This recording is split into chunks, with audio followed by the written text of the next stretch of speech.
Peace and blessings. I pray all is well. Let me make sure the volume is up. I'm going to jump right into it. If you have a waiver patient, then you have a brand new form that you have to utilize now. It's not one form that you can fill out for the whole week. You have one form that you have to utilize every day. Once you finish with it, make sure it's good, and you grab a new form. And so I'm going to show you this form and take you step by step through what needs to be done. Let's see if I can share it. Okay.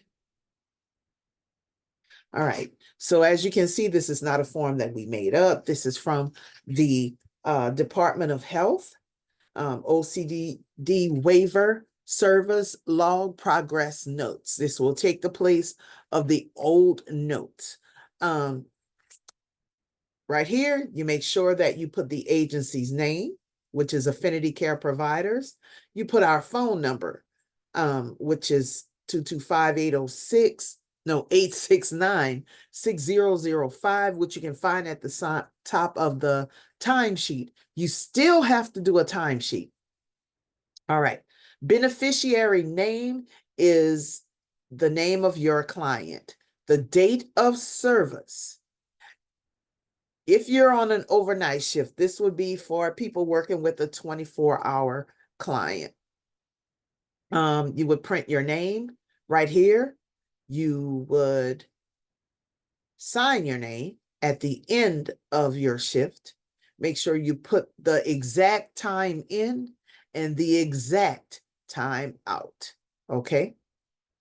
Your location of service would be home most of the time, unless something else occurred whereby you got permission by conversing with us at the office to clock in and clock out somewhere else. You must still clock in and clock out using the EVV system, which is on your phone. Actually, this note will help anyone who's editing your timesheet to document appropriately, and a lot of fraud can be cut out by way of use of this form. All right, so you choose your location of services, and then underneath you would check all that apply. So let me get to that. All that apply. This section identifies if the beneficiary attended or participated in any family, friend, or community activity and is intended to capture activities with his family, friends, and relatives. So if the beneficiary participated in these activities, you would check the right box. More than one box can be checked, okay? Attending multiple activities or attending an activity with multiple individuals is can be utilized. So if they were with family, did they call them? Did they visit them? Was it a family event? Same thing for friends. Did they call, visit, or was it an event?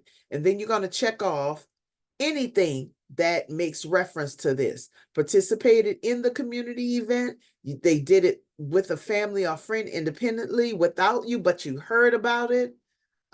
They did the community organization meeting or activity. If they went to a church meeting, something like that. Assisted or supported by the staff. And if you're there, you would check that off, okay? The next one, education, work, and social roles. This section identifies if your client attended or participated in any education, work, or social activities. Work would also include taking the person to apply for a job, going for a job interview, a job fair, self-employment activities. Some of them might have their own business. Education activities include any type of activity that provides instruction at a university, school, GED class, cooking class, to become a chef, they used as an example. Social role activities would include attending an activity for an organization, such as the church choir, Rotary, some kind of community organization. If they're a member of the quarterback club or something like that. And if you go with them, you would elaborate on that as well. Any appointments to doctors, doctor visit, and they're all listed there.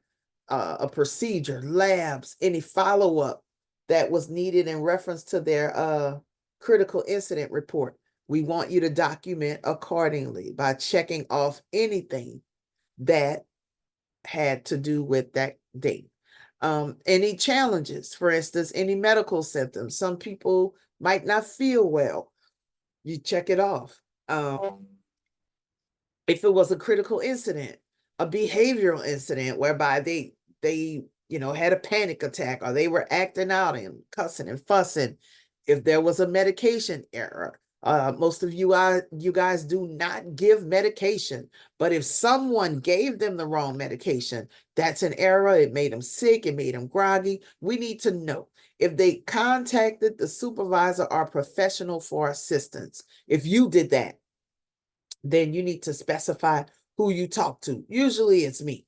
But if you talk to anybody else, we want their name down there, okay? Now, if there were any challenges, down at the bottom, it says progress notes, descriptions, and comments. Provide additional details of items checked above and support towards the goals included. So in their plan of care. So for challenges today, especially, if there's anything that you need to elaborate on, especially if they had medical symptoms or a critical incident or behavior incident, anything like that, we want you to elaborate down at the bottom. Let us know exactly what happened. And of course, you're supposed to call me if there's a critical incident report. We need to know if they go to the doctor. I need to know that day. As soon as they're settled, you call me, because I have 24 hours to check in. This form will tell the state whether or not you did it or not, okay? Now we move back to indicating what, if any, assistance was provided for any of the ADLs or IADLs, okay? So what you're going to do is elaborate. For instance, eating. Whatever you did in reference to their eating, prepare their lunch, dinner, supper, you're going to elaborate on it. They didn't want to eat, you're going to elaborate on it, okay? If they chose to eat dessert instead of dinner, you should elaborate on it. Dressing up, picking out clothes, you're going to talk about whether or not they, you helped them to do that. If they helped you, you need to say it. We want to know how well they are progressing. And the same thing goes for all of the rest. If you don't do anything with them, we want you to put NA, non-applicable, okay? Now, if you run out of space, fear not. There is another additional sheet that you can utilize. Let me see if I can pull it up from here. Okay, this will be the additional notes page, and you would put the date, and you would write exactly what happened that day. Now, I want to add, for each note that you do, we still want you to put your initials at the end and put task complete. Okay? If you have any questions, you can call me. We can discuss this further. I pray all is well, and make sure that you are clocking in at the client's home. If you need to clock out somewhere else, that needs to be documented, and I need to know, and you need to let them know on this sheet that you conversed with me. I will be documenting accordingly as well, and make sure that you clock out. Let me stop sharing this one. All right. If you have any questions, please don't hesitate to contact me. I pray all is well. Have a good one.